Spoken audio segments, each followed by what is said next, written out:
Pán s vami. Čítanie zo svätého Evanjelia podľa Lukáša. Sláva tebe, Pane. Ježiš vošiel do ktorejsi dediny, kde ho prijala do domu istá žena menom Marta. Tá mala sestru menom Máriu, ktorá si sadla Pánovi k nohám a počúvala jeho slovo. Ale Marta mala plno práce s obsluhou. Tu zastala a povedala: Pane, nedbáš, že ma sestra nechá samú obsluhovať? Povedz jej, nech mi pomôže. Pán jej odpovedal: Marta, Marta, staráš sa a znepokojuješ pre mnohé veci. A potrebné je len jedno. Mária si vybrala lepší podiel, ktorý sa jej neodníma. Počuli sme slovo Pánovo. Chvála tebe, Kriste.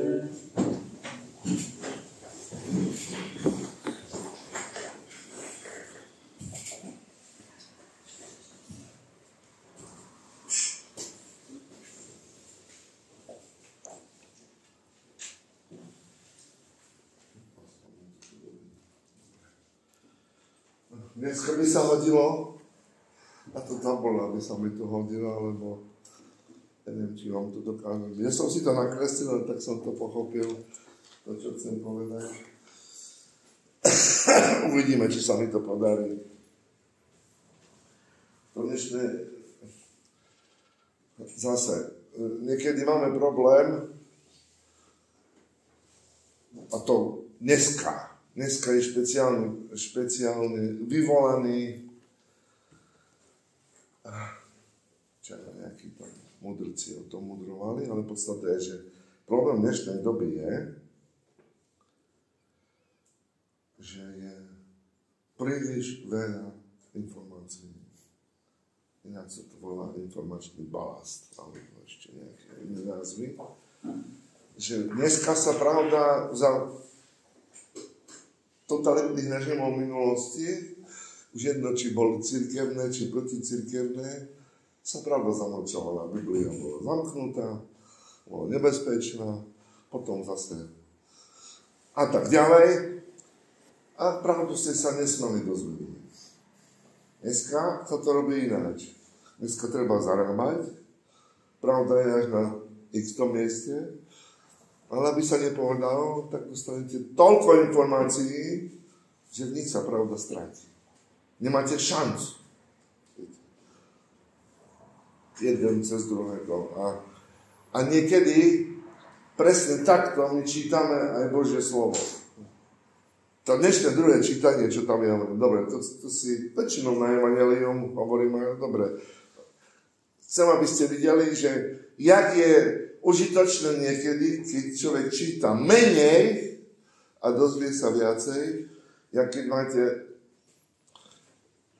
máte štýl, apoštol Pavel mal s tým naozaj problém, Peter mu to potom spočítal na svojom mieste v Petrovom liste, hovorí, že on tak píše tak trošku príliš veľa a príliš múdro. A tu to proste máme. Máme jednu vetu, v ktorej sa stráti aj tak, predpokladám, že ste dávali pozor, ale aj tak, keby ste ju zdávali pozor, tak neviete, čo tá veta chce povedať. Mne to roky trvalo. Lebo kým sa dostanete k tomu, čo je výsledkom, tak máte tam jednu vedľajšiu, jednu vsúvku takú, že ani nepamätám si tie gramatické kategórie, nejaké sú. No v grečtine to sú, viete, tie prechodníky, konjunktívy a všelijaké také tie tvary, ktoré my nemáme a preto my tam súvame vety a on to potom nevieme. Čo vlastne je takzvaná holá veta, tak to je v slovenčine. A rovná sa B. Čiže tu máme, počúvajte. Čo chýba v Kristovmu utrpeniu pre jeho telo, ktorým je cirkev. To bolo posledné to. A teraz je ten verš. To je na 5 riadkov je jedna informácia.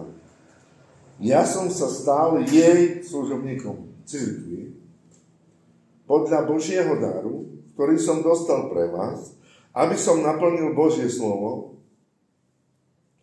tajomstvo, ktoré bolo od vekov a pokolení skryté, ale teraz sa zjavilo jeho svätým. Im chcel Boh dať poznať bohatstvo slávy tohto tajomstva medzi pohanmi. Tu máme 4 riadky, ktoré iba rozvíjajú jedno slovo. Lebo keď dojdeme na konci, ten výsledok dôležitý, ktorý nám osvetlí, prečo tu vlastne sme. Čo tu robím ja a čo tu robíte vy. A tu je. A ním, a kto je to ním? A ním je Kristus vo vás.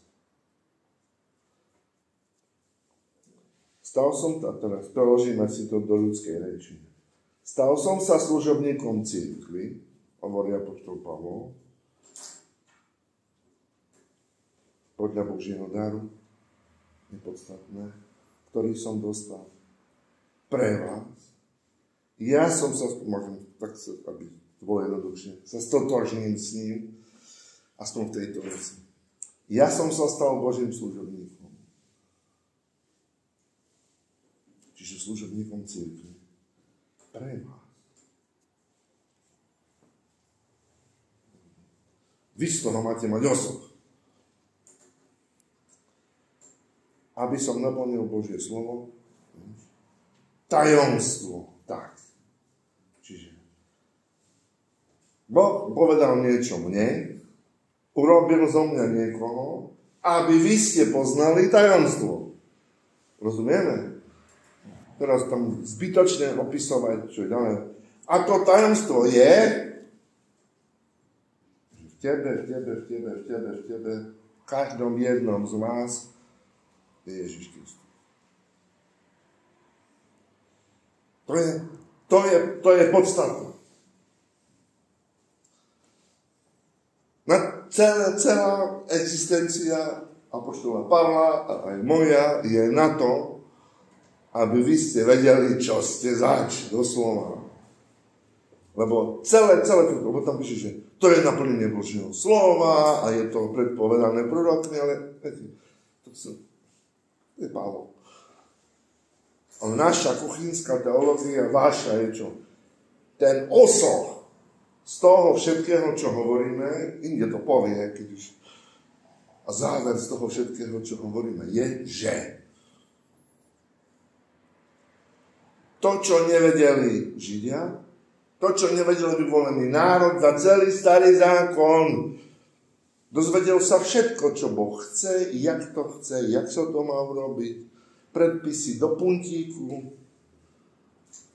Ale toto tajomstvo sa nedozvedeli. A toto tajomstvo sme sa dozvedeli my. Toto tajomstvo ste sa dozvedeli vy.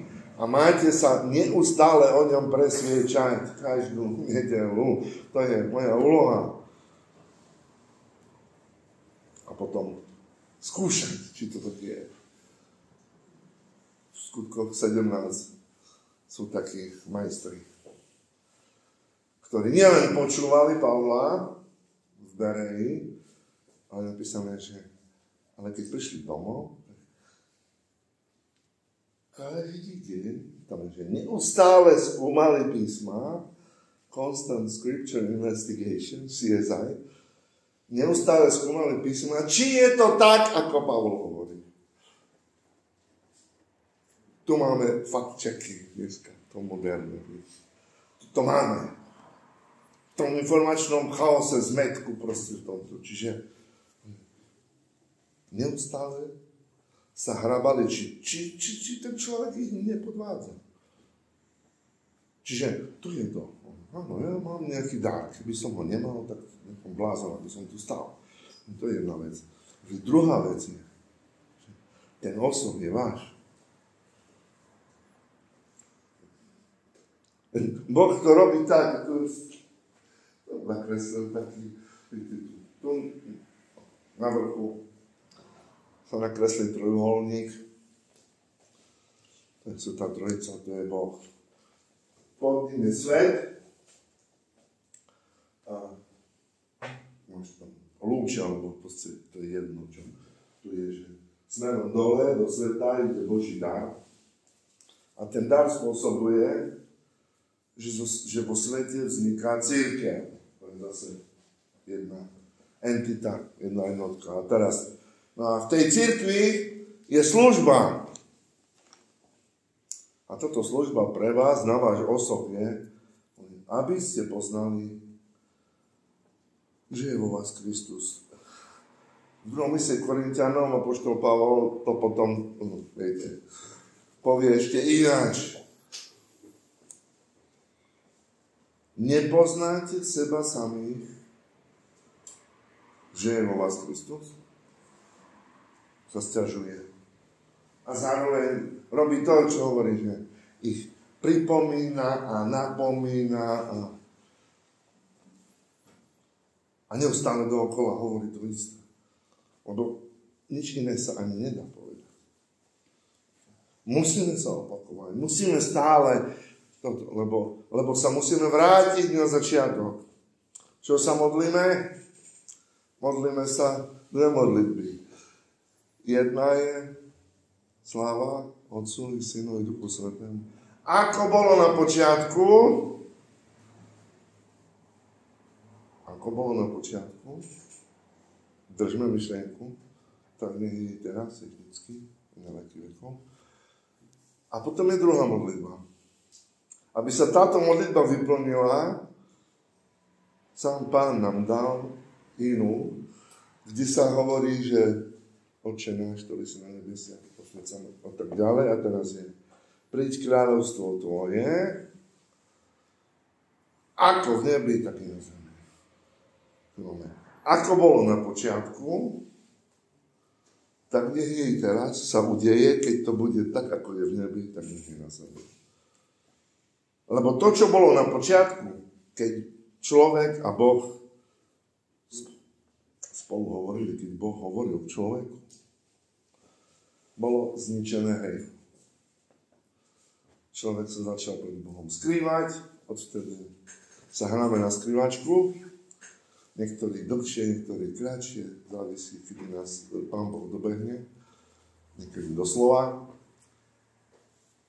Až príde ten čas a sme tam, hovorí, ale toto nie je možné, ako v nebi, tak i na zemi. Dneska, aby sme dosiahli to, čo bolo vtedy, na Veľkú noc sa to modlíme, Blažená vina, Augustínov výraz, ktorá nám poslala takého veľkého spasiteľa, že teraz je to, že Kristus sedí po pravici Otca na Božej sláve. Svätý Štefán to videl predtým, ako zomrel. A my máme toto isté vidieť. A to je tajomstvo, že ten, ktorý je vo mne, v tebe, vo vás, Kristus vo vás, toto tajomstvo, je ten istý, ktorý je tam. Preto my s Bohom môžeme nielen hovoriť. Na sviatok máme po vstúpení Pána, nám dokonca liturgia povie, že odišiel nie preto, aby nás nechal v tomto našom biednom položení, aby sme mali to spojenie. Aby sme si boli istí, že tam patríme a potom zase v liste Efezanom Pavol sa to vysvetlí. U Boha ste doma, ste domáci Boží.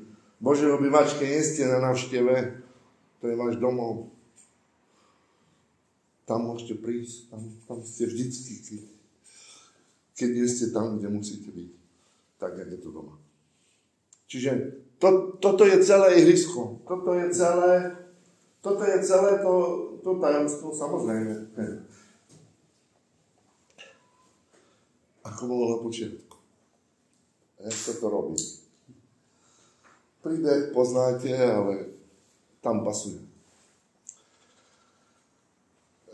Známy to príbeh farskej pastorácie, keď prišla ku pánovi Fárovi, rozhorčená.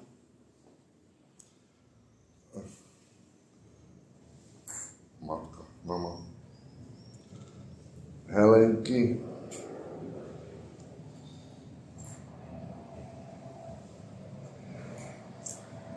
Už bola taká. Pán Fár, vy ste teraz vyhlásili poslednú nedelu, že naša Helenka nemôže ísť na birmovku. Hovorím, všetky deti, áno, chodila tam, kde všetky deti vedia modlitby, vedia pesničky, vedia katechizmus, vedia, všetko sa naučili. A ja som skúšal, nevie nič. Nemôže ísť. To vám hovorím tak, ako tu stojím, sedím.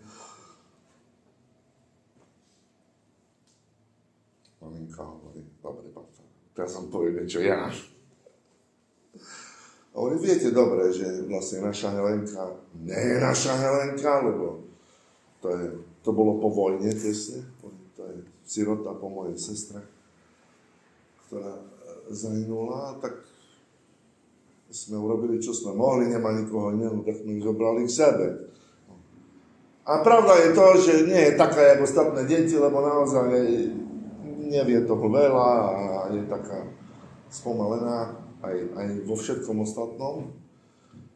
Ale pravda je aj to, že ťažko ju niečo naučiť. Ale pravda je aj to, čo ja za ten čas, čo ona chodí, ten rok, čo chodí na prípravu, čo som zažila v našej domácnosti. Viete, my máme krčmu. Tak sa živíme, nie je to žiadna sláva, ale každý robí, čo môže. A keďže máme len jednu miestnosť, okrem toho, kde sme my, tak tam v tej miestnosti sú dve dievčatá, ktoré u nás pracujú, a tam spí aj Helenka. A keď bola na prvej hodine náuky pred birmovkou, tam ste ich naučili, respektíve ste sa ich snažili naučiť modlitbu z 50. žalmu, Stvor, Bože, vo mne srdce čisté a obnov vo mne ducha pevného. A to bolo všetko, čo si decko zapamätal. Prišlo domov, keď išlo spať, kľaklo pred postelou a povedalo to, čo zapamätal. Stvor vo mne, Bože, čisté srdce. Raz, dva, tri. Ráno sa zabudila, to isté. A tie dievčatá, tie naše, viete, aké sú? Také, aké sú, nemajú ďaleko k rôznym veciam. Sa najprv smiali a hovoria, už tu máme zase kostolnú agentku. Ale Helenka si ich vôbec nevšimala. Po nejakom čase si oni povedali medzi sebou, počuj, nemá tá Helena pravdu. Není naozaj toto, čo potrebuje pozrieť. Nikto. My sa aj tu smejeme, berieme jej veci. Ona v živote nás neudala nikdy, nepovedala, čo jej to spravil. A je stokrát šťastnejšie, jak my, ktorí sa neustále vidíme jedna druhú, aby niekoho ešte z toho, že my sme nešťastní. A tá matka pokračuje, všimla som si, že dievčatá prestali kradnúť stringeltu a z tohto, že zrazu máme viacej. Ale to už bolo, keď už aj oni. Keď klakla, ona klakla, oni a modlili sa spolu. Vtedy som sa ich pýtala, že prečo to je, no tak mi povedali, viete. Helenka nás naučila sa modliť. No je dobré. Keď tak som spokojná. Po istej dobe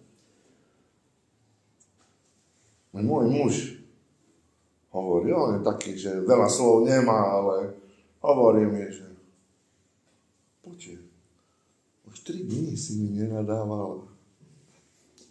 Čo sa už nerozprávame, či čo je? Nie, nemám dôvod.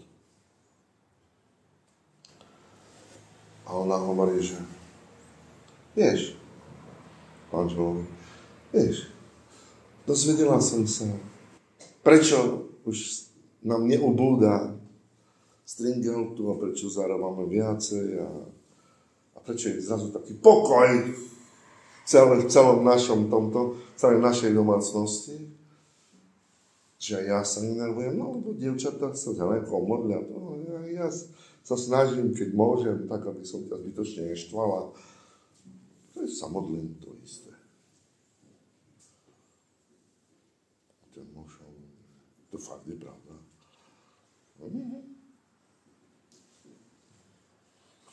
Pokiaľ tak je, to vyskúšam aj ja. A teraz hovorí pán farár. No a teraz je taká situácia, že máme dosť, aby sme vyplatili všetko, čo sme potrebovali a chceli by sme sa vyhrabať a už nemuseli mať krčmu najspodnejšiu, ale urobili z toho trošku lepšiu reštauráciu. Zdá sa, že by sme sa uživili a že by sme to dali a už nemuseli byť na tom tak zlé. Hovorí pán farár, tak jak to bude s tou výmovkou? Hovorí, všetko je v poriadku. Pamätáme slovo, ako bolo na začiatku. Prvé slovo Biblie hovorí čo? Dobre, prvá veta. Berešit bara Elohim. Na začiatku Boh čo urobil? Na začiatku Boh stvoril. Začiatok všetkého i v našom živote, i toho poznania, toho tajomstva, o ktorom hovoríme, že nám dojde, a keď nám nedojde, tak je treba, aby sme sa za to modlili, aby nám došlo. Zase, Pavol v liste Efezanom na pol strany, skláňam kolená pred pánom a tak ďalej, to si môžete prečítať. Takú modlitbu, ale to je v skratke toto, čo sa modlila Helenka. Bože, stvor mi čisté srdce, aby som videl to, čo chceš, aby som videla. Aby som videl to, čo chceš, aby som videl. Aby som videl, že vo mne je ten, ktorý je silnejší ako moja zloba, ako moje city, necity, pocity, chmúry a všetky tie veci, ktoré spôsobujú, že som nešťastný ja i ty okolo mňa. To je celé. Prosím, za seba i za vás, aby sme aspoň tento týždeň, ktorý nás čaká, dokázali tak prosiť a tak vidieť situácie. Potom môžeme naozaj povedať so žalmistom, skúšte a presvedčte sa, aký dobrý je Pán. Pochválený bude Ježiš Kristus.